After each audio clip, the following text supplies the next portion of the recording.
Denise Gwen, reading aloud for you from my short story, The Greasy Spoon, Chapter 16. At last, the truck rumbled into a slower gear.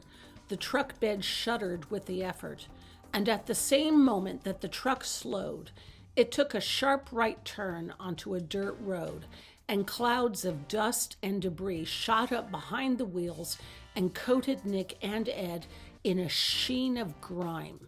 And still the truck drove and drove and drove.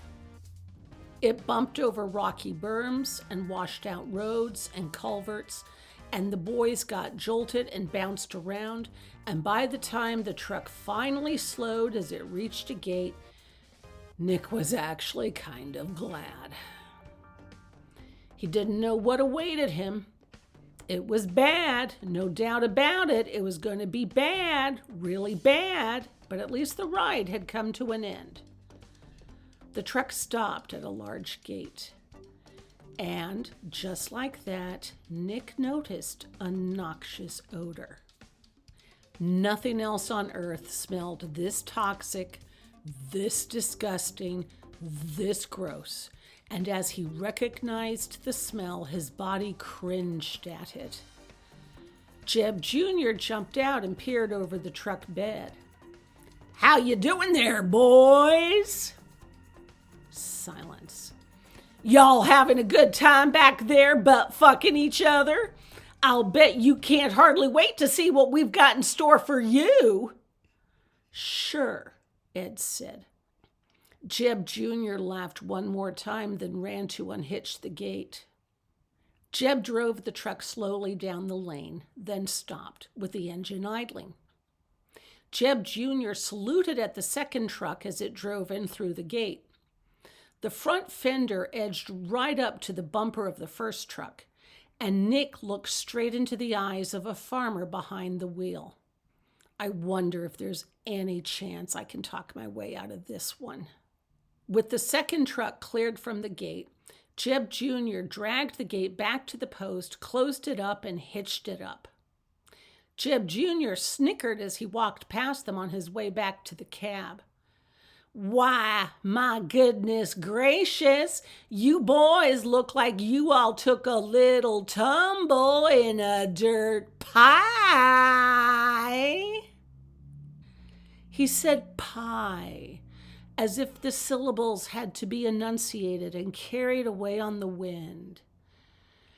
"You boys look like you all took a little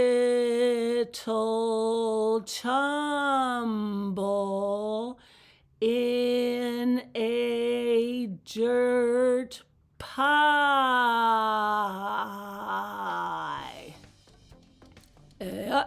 Ed said pleasantly. "Appears that we did." "Hee-haw, whoop-de-doo," Jeb Jr. said. "I can't hardly wait for the fun to start. Can you?" "Looking forward to it," Ed said. Nick had never seen Ed so chill. He glanced up at the sign overhead. It was huge, with the client's name emblazoned all over the board.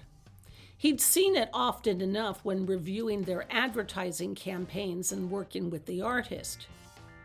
"Howdy do, friend. You've arrived at Happy Hog Farms, the home of the SQUEAL." And below the words appeared the cartoon avatar of the hog character that the company artist must have yanked out of her ass after freebasing on cocaine during her lunch break one day, because Nick had never before in his life seen a lamer depiction of a happy hog. "I've never liked that drawing," Ed said. "Me neither. Maybe if we make it back, we'll change it." "Yeah." They glanced at each other in commiseration. This was good. This was good. At least they were keeping up a positive mindset. Best team building exercise ever.